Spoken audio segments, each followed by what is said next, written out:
Hey guys, this is Michael with Quiet Lawn. I hope you're doing well. The topic of this video is kind of based on a video that I just watched from Jonathan with Florida Turf Pros, who's awesome. He seems like a great guy. He's got a great business. But his video was talking about, using push mower, residential equipment versus, getting a top of the line zero turn. He had a lot of great points, and I really understand his points. But he was saying, people much bigger than him, and I think he was referencing Jonathan Potoshnik, lawn care millionaire. But he was saying that, Jonathan had made videos, and I've made videos in the past. Of course, Jonathan, hasn't seen my videos, but I made videos in the past too, talking about why we switched to push mowers, to smaller, like residential grade mowers versus big expensive zero turns.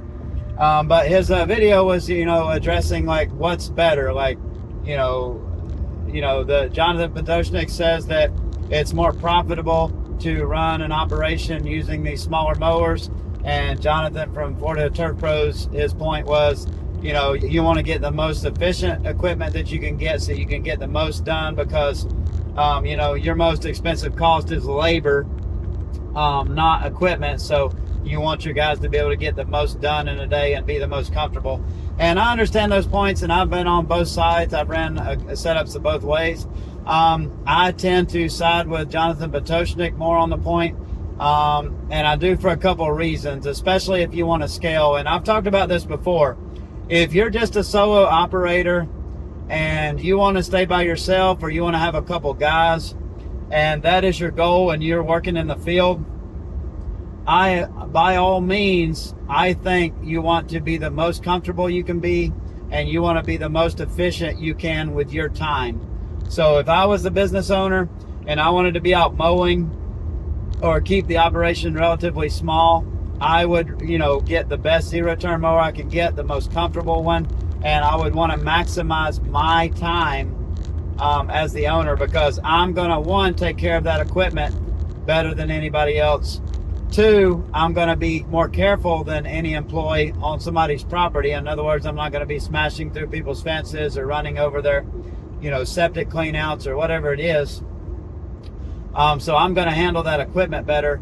And I'm in it for the long haul. Like, there's not going to be any turnover with me. I'm going to be running that equipment. So it's important. Longevity is important for me as far as my body.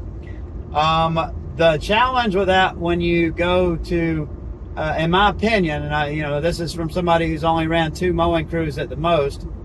But I'm also looking at like what I see out, with other companies. But my opinion is, when you go to scale, and this is the problem we ran into with our old setup, when I had a box truck and we had an expensive, $17,000 ride-on mower, like, to scale that to add a second or third crew, I mean, you're going to have to add, you're going to have to spend $75,000 to add another crew, and it just makes growing really difficult because your setup is so expensive. So, if you're driving, like Jonathan Florida Turf Pros, which he's he didn't start this way, but he's got a very nice truck and a nice setup. When you've got a $50,000-$75,000 truck, and then you've got a trailer behind it with $30,000 worth of mowers, you got 2 mowers or whatever, it's really hard to spend 75 or 100 grand to add another crew. Whereas if you're push mowing, and you're able to use smaller setups, smaller vehicles. You don't need a F-250 or F-150 or whatever it is you need. You can do like we do, have Toyota Priuses with basically just a hitch carrier on the back of them to carry a push mower, a 30-inch push mower or whatever you're using. Like, it's much easier to scale that, because you can, like our whole setup with those Priuses with equipment and all, including the cost of the used Prius, wrapping it, buying the mowers, the string trimmers, blowers, like everything we needed, like they were less than 10 grand each.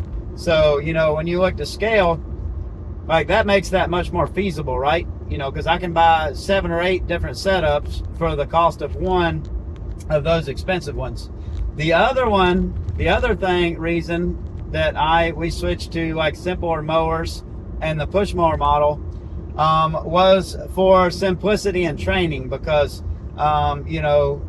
there's high turnover, especially during COVID. It's like really hard to find people, but it's extremely high turnover with mowing, especially in the South. You might get, I see a lot more people up north that have people that mow for like several years, but in the South, like, it's ridiculously hot. Like, if you've never lived in the South in the summer, like, everybody comes down here and they're like, oh, it's hot. They're in Pennsylvania or wherever, and they're like, oh, it gets 100 degrees here in the summer. It's not the same, I promise you. I've lived in the mountains, I've lived in the cooler climates, and it gets 100 degrees. That 100 degrees is not the same as 100 degrees here when you live in, Myrtle Beach, South Carolina, like me, or you live in Florida. Like, it's a whole different kind of heat with the humidity. It'll kill you, like, literally. It's dangerous heat. So my experience is, it's just really, there's a lot of turnover with mowing, and it's really hard to train people. With that high turnover, you want to be able to train people as quickly as possible, because everybody thinks mowing is easy, but it's actually one of the most complicated services to train an employee to do, because you just have such a long learning curve. You're not just learning one piece of equipment, you're learning 4 different pieces of equipment. You got your mower, your stick edger, your blower, your trimmer, and each one of those has different techniques you have to learn. It takes time to learn how to use them. With the zero-turn mower, there's a big liability there. Like, it takes guys a long time to learn how to handle those things at a fast, efficient speed without damaging property, without tearing up the lawns, like stuff like that. So, in my experience, it usually takes our guys, and we track this, it usually takes our normal person who doesn't have much experience, it usually takes them 2 months, about 2 months before they start hitting budgeted time for the lawns that we mow. So for the first 2 months, we usually lose money on a new employee while we're training them how to mow, because it just takes so long to figure that stuff out and get into a good routine. It's much more complicated than fertilization and weed control or pest control, as far as training an employee. But, what we discovered, and what I made a lot of videos on a few years ago, is if you eliminate the complexity to that service, which the hardest piece of equipment to learn how to use, the one that's going to take the longest to get comfortable on, the one that can do the most damage to the property, is the zero-turn mower. If you eliminate that and you replace it with, like a push mower, or the little lawn tractors that we had, the Ryobi ones, you take that learning curve down drastically. If you further simplify your setup by going with smaller vehicles like a Toyota Prius or a small pickup or a small, one of those little ProMaster vans, like one of the small ones, transit vans or something like that, you make it even simpler, because now you don't have to train somebody to pull a trailer or drive a big truck and have all the complexity that comes with that. You also greatly reduce the cost of that setup and maintaining it, the ongoing cost, fuel and such like that. So, by doing that, by going to a simpler setup, yes, absolutely, you're going to sacrifice some efficiency while they're on the property. You're also going to have probably a little higher turnover, because, push mowing is obviously a lot harder than riding a zero turn, but you're going to speed up that learning curve to train a new employee by several weeks or months. You could train somebody in a week now, because now the hardest thing to learn is how to be good at string trimming and all that stuff. They know how to push mow instinctually. They can learn that in the first hour. They can learn how to use a stick edger in a few minutes. They can learn how to use a blower. So you've eliminated that big learning curve, and you've also greatly reduced your hourly cost to operate. So you're able to price stuff, even though you're not getting as much done, the cost savings more than makes up in my calculations and the stuff I've shown in my videos. And again, I'm not an expert. Like, you can poke holes in my logic all you want. You go watch the videos and make your own decision. But Jonathan Potoshnik, who has a $15-20 million mowing business, this is his philosophy as well. But the extra efficiency you have from having a giant mower, an expensive mower, and an expensive truck to pull it, and a big setup like that, I don't think you make that much more money. I think you make less money with that efficiency than you do the cost savings you would have by going with the smaller setups. Now, like I said, my point is, like, if it's you and you're the owner, or it's a very, you have no idea, you have no goal to scale it, like, I think it makes more sense for you to make whatever's most efficient for you, like buy the best equipment that you can get. But like I said, with employees and things like that, I think it makes more sense to go with a simpler model with equipment that might not be quite as efficient. Obviously we're not talking about the string trimmer, the blower, the edger, like that stuff's cheap anyways. Get the best you can get. But we're mainly talking about the mower and the vehicle to pull it. I think you can save a lot of money in those areas and greatly simplify the training process and reduce the learning curve for your employees. And it's worked out good for us, and we have gone back to using a small zero-turn mower because I wanted to see if that would help turnover. But to be honest, in my opinion, like, turnover is still high with mowing. Like, we usually run through 1 or 2 employees. We rarely have a person last a whole year with mowing.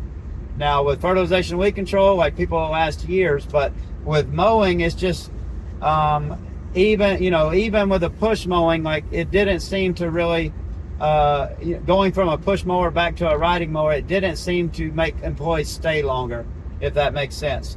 And I thought it would, but it didn't really, because I think fundamentally most people, and I don't know how you overcome this, but most people are not going to mow long term. Like, they do not view mowing as a career. Very few people do. Especially in the South with this kind of heat. It's just a different kind of thing. So, my opinion, and from my experience, probably hiring 50 to 100 employees in the last decade through Quiet Lawn, is that most people just view mowing as a stepping stone. It's a temporary thing to get them through to the next season, to the next year, and they're not going to stay. Most people, now I'm not saying you can't find them, but in general, I don't think you're going to find many people that are going to stay and mow with you 2, 3, 4, 5, 10 years, because it's just not something they view as a career. It's very hard on your body. Even if you do have a nice mower, like, it's still very hard work doing all the other stuff, being out in the heat. So that's just my opinion. Like, I understand where Jonathan's coming from, and I do agree with that. If you're going to be out there in the field and you're trying to maximize your own time, I think if you're trying to scale up, and I'll just point to examples. Jonathan with City Turf, he built his empire, running little F-150s with custom beds on them that you had a drop ramp, basically like the Mow and Go systems, or whatever you call the other brand of that. And he basically built his business around that with running 21-inch push mowers, and he was able to scale up a huge business, which is one of the biggest businesses in the country, running that model. If you also look at other big companies, like I said, like True Green, $1.5 billion a year business, they don't, True Green, if they thought it was beneficial to go out and buy each one of their techs a $15,000 or $20,000 ride-on spreader sprayer, which, if you're not familiar, is basically a zero-turn, like a zero-turn mower, but it sprays, puts out fertilizer and sprays weeds. It's much more efficient than the traditional model of pulling a hose and spraying lawns with a hose, and then using a push spreader to put out granular fertilizer. If True Green could absolutely, if they wanted to, or any of these big companies that spray, Lawn Doctor, any of the other ones, they could easily buy every crew a $15,000 or $20,000 ride-on spreader sprayer, but they don't. And there's a reason for that. They know they could get more done with that, and the employees would be happier, but the cost doesn't make sense for them. The return for them doesn't make sense. If it did, they would already do that. And also, the learning curve for training somebody to do that goes way up, because you can teach somebody to use a push spreader in one day. You can teach them how to pull hose in a few days, and you can have a new tech trained in like a week or two. If you add on a push on a ride-on spreader sprayer, you greatly lengthen that learning curve. And also you greatly increase your liability that something's going to get broken. Lawns are going to get damaged, because that's another thing. Lawns get torn up while you're mowing. Like, you know, that was another point I made. Like, heavier mowers, it's hard to mow, especially if you're getting a lot of rain. But I can put a 50-pound push mower on somebody's property anytime. But yeah, that's just my opinion. And you know, that you look at these big companies, and there's a reason that they don't go for this big fancy equipment. The return doesn't make sense. But like I said, I understand both points. You know, I don't think they're, you know, I don't think either are wrong. I just have a different opinion. I tend to side, you know, just on my personal experience, which is not, you know, like I said, is nothing special. My opinion is, you know, those simpler setups, the more you can reduce your cost to operate, the more you can reduce the learning curve. I think it's just better for the business, especially if you plan on scaling up in the future. But thanks for watching. I'd love to hear your opinions. I know this is a controversial topic, but I'd love to hear what you got to say below. And hope you're all doing well. Have a great day.